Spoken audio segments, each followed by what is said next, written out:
Bienvenidos a otro martes, en este caso aquí en Acontecer, en el interior de la provincia de Córdoba.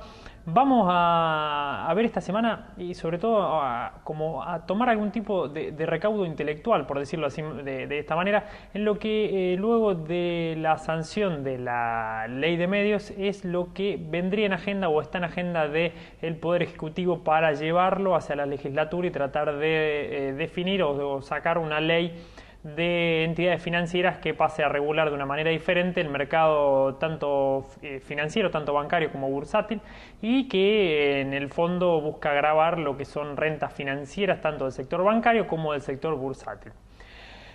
Para esto lo que hemos visto que resulta más interesante es una nota que salió en el periódico Económico Tributario, escrita por el señor Gropa en el mes de agosto, y lo que vamos a hacer es tratar de resumir y buscar con elementos certeros lo que puede llegar a recibir el gobierno por recaudación y cuál sería el costo de oportunidad, es decir, el hecho de hacerlo o no hacerlo, es decir, recibir esa mayor cantidad de recaudación y probablemente generar algún tipo de efecto colateral o secundario. Entonces, medir cuál es, qué sería lo mejor, si colocar la medida, realizarla o no.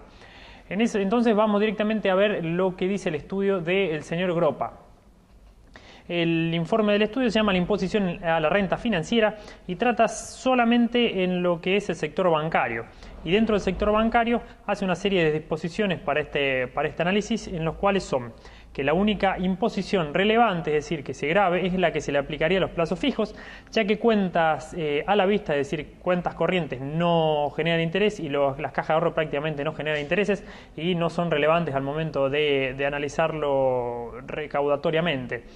Como segundo punto para segunda hipótesis para su caso es que no se considera el ajuste por inflación, que de confeccionarse daría tasas reales negativas, es decir, el interés que se genera por las tasas que se dan en los plazos fijos son menores a la inflación, por lo cual nos darían tasas reales negativas. El otro supuesto es que se encuentran exentas solamente las personas físicas con la actual ley, es decir, empleados, jubilados y cualquier otra persona que coloque plazo fijo, pero que no sea empresa. Y toma una tasa de interés anual promedio estimada del 12% anual y utiliza los datos publicados por el Banco Central de la República Argentina en el Boletín Oficial de julio del 2009. Con esos datos, en base a esos datos del sector bancario argentino, lo que realiza es el siguiente análisis que vemos aquí. Y en este cuadro vemos los plazos fijos en el sistema bancario en pesos y su recaudación estimada. Es decir, en el caso de que se grave con impuestos a las ganancias, a las rentas financieras, vemos que está dividido por tramos, es decir, por montos de cada plazo fijo, hasta 2.999 pesos, de 3.000 a 4.999 y así sucesivamente hasta un tramo de 1 millón o más. Vemos el porcentaje de certificado, la cantidad de participación, ¿no es cierto? Y a su vez los intereses cobrados por cada certificado, el promedio que da, y en la última columna de la derecha, el impuesto total. Es decir, la cantidad que se recaudaría por realizar este tributo. Algo que llama poderosamente la atención es que se recaudarían 415.672.423 pesos en promedio esperado en base a las estimaciones del primer trimestre del Banco Central de la República Argentina por los depósitos colocados en plazos fijos en pesos por personas físicas, que es la única parte que nos interesa, ya que las personas jurídicas, es decir, las empresas, tributan por cualquier tipo de renta que se genere. Entonces, ¿cuáles son las conclusiones que obtiene el especialista y publica en su artículo? Bueno, son las siguientes. Que la recaudación esperada total sería de aproximadamente 415 millones de pesos. Es decir, ¿es relevante, no es relevante? En realidad representa solamente un 0.13% del total de la recaudación estimada para el año 2009. Es decir, algo completamente irrelevante. Prácticamente no tiene relación y no tiene sustento aplicarla. La quita de la exención, produciría un retiro de depósitos que sería imposible de prever, ya que lo que estima el escritor es que, con total sensatez, es que uno no puede prever cuánto va a quitar o cuánto se va a dejar dentro del sistema en base si se incrementan los impuestos. ¿Cuál es la otra conclusión que ve? Es que si se decidiera gravar solo depósitos mayores a 100.000 pesos, es decir, como para gravar capitales mayores, la recaudación caería a menos de 300 millones. Es decir, si yo grabo los que más tienen, me genera algo que es mucho más insignificante que el 0.13% del total recaudado. Es decir, recaudaría menos por grabar a los que más, o sea, los que más tienen. La relación entre grabar o no grabar sería realmente escasa, recaudando solamente 300 millones, que representarían menos del 10%, del 0.10% del PBI, 0.10% del total de recaudación. Entonces el analista continúa y dice, esto desembocaría en una suba de tasas por el sector bancario con el fin de retener depósitos que se irían, con lo cual las empresas, que son los grandes tenedores de certificados de plazo fijo, serían los beneficiados con tasas superiores a las actuales. Es decir, las empresas tienen tenencias aproximadamente de 29.000 millones de pesos con 66.000 certificados. Es decir, las empresas del sector financiero, que están dentro del sector financiero, dentro de plazos fijos, tienen 66.000 certificados de depósitos que engloban 29.000 millones de pesos depositados. Entonces, ¿quiénes serían los grandes beneficiados? Estos señores, porque ellos tributan sí o sí, y el hecho de que el sector bancario tenga que subir las tasas de interés para retener depósitos, me hace que estos señores empiecen a ganar más dinero por lo mismo. Es decir, el simple hecho de dejar su dinero depositado en plazo fijo y renovar sus certificados hacen que obtengan directamente más dinero por mayor tasa. Y otro lógico resultado, dice el analista, sería el aumento de las tasas de los créditos tanto otorgados como a otorgarse, castigando mayormente la inversión, la actividad económica y por ende la recaudación de otros tributos. Cuestión completamente lógica.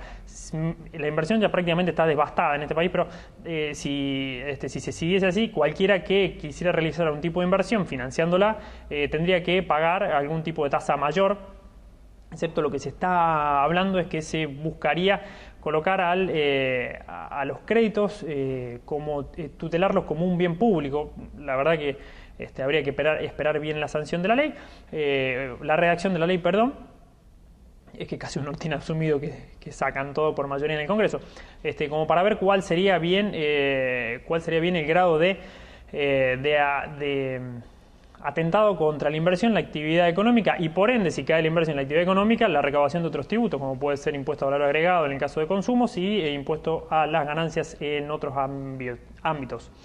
Y por último, el incremento en la dolarización de las carteras de los inversores con una creciente fuga de capitales a mercados sin este tipo de gravámenes. Es decir, que el hecho de que se grave a la renta financiera por un plazo fijo significa que yo dolarizo y me voy, o dolarizo y busco otra manera, algún otro tipo de salida a lo mío sin tener que tributar impuesto a las ganancias por una renta que se me genera en lo que son personas físicas, lo que son personas jurídicas, que son los grandes tenedores, los grandes artífices de esto, ya lo tributan y serían los grandes beneficiados. Es decir, si lo que se busca es tutelar el bien jurídico y sobre todo de personas físicas y pequeñas, realmente no, el autor ve y con un análisis exhaustivo ve que no se realizaría eso de ninguna manera.